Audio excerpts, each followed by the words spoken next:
ప్రజలకు దేశం మీద మరింత బాధ్యతను, ప్రేమను పెంచే చర్యలో భాగంగా మరొకసారి ఈరోజు పెట్రోల్, డీజిల్ ధరలు పెరిగాయి. 4 రోజుల వ్యవధిలో ఈరోజు 3 రోజుల వ్యవధే. 3 రోజుల వ్యవధిలో ఈరోజు రెండోసారి పెట్రోలు, డీజిల్ ధరలు 90 పైసలు పెంచుకుంటూ నిర్ణయం తీసుకున్నారు. అది తక్షణం ఈరోజు ఉదయం 6 గంటల నుంచి అమల్లోకి వస్తుంది.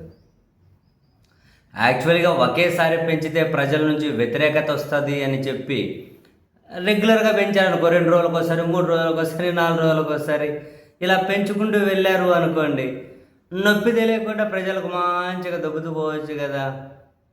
వాళ్ళ వీపులు విమానం మూత ముగించుకుంటూ వెళ్ళొచ్చు కదా.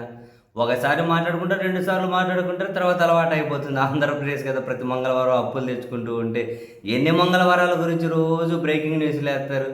2, 3, 4 మంగళవారాలు వేసి తర్వాత అలవాటు అయిపోతుందని చెప్పి వదిలేస్తారు. ఇది అంతే. ఇప్పుడు చూడండి, ఎరువుల ధరలు చూసాం. 2 వారాల్లో ఒకసారి 300, మరోసారి 300, 600 రూపాయలు పెంచారు కాంప్లెక్స్ ఎరువుల ధరలు. విడతల వారీగా పెంచుతూ పోతారు. సిఎన్జి ధరలు చూసాం. కేజీకి ఫస్ట్ ఒక 2 రూపాయలు పెంచారు, తర్వాత 1 రూపాయి పెంచారు, మళ్ళీ ఇంకో రూపాయి పెంచారు, ఇట్లా పెంచుకుంటూ పోతూ ఉన్నారు. అది కూడా రెగ్యులర్ ఇంటర్వెల్స్లోనే. ఇప్పుడు పెట్రోల్, డీజిల్ ధరలు దీని వంతు వచ్చింది.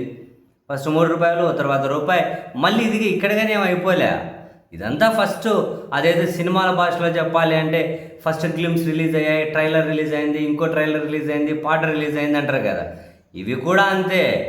అసలు సినిమా ఇంకా ముందే ఉంది, అప్పుడే అయిపోయినా ముందుంది ముసళ్ళ పండగ. ఇది మళ్ళీ పెంచుకుంటూ పోతారు. ఏమనంటే మళ్ళీ ఇరాను, మధ్యప్రాచ్యంలో ఉద్రిక్తతలు, కారణాలు చెబుతూ పోతారు. అసలు చమురు ధరలు పెరిగాయి కాబట్టి ఇది పెంచుతాము అంటారు. అరే నీ పాసుకుల, ఇరాన్ యుద్ధం మొదలవకముందు చమురు ధరలు 70 రూపాయలే ఉండే కదా. మరి అప్పుడు దానికి తగ్గట్టు ఇక్కడ ధరలు ఎందుకు లేవు అంటే ఎవరు వేస్తారు అడిగేది ఎవరు?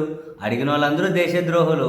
అడిగిన వాళ్ళందరూ పాకిస్తాన్కో, చైనాకో, బంగ్లాదేశ్కో, అవసరమైతే ఇంకేమన్నా ఇరాన్కో ఇంకేమన్నా ఉన్నాయో అట్లాంటి దేశాలకు పోవాలి. ఏమన్నా చేయని, ఏదో ఒక జై అని చెప్పి నినాదాలు ఇచ్చుకుంటూ గుడ్డిగా బానిసత్వం చేసేవాళ్ళు ఎవరైతే ఉంటారో ఏమంటారు అసలు సిసలైన దేశభక్తులు.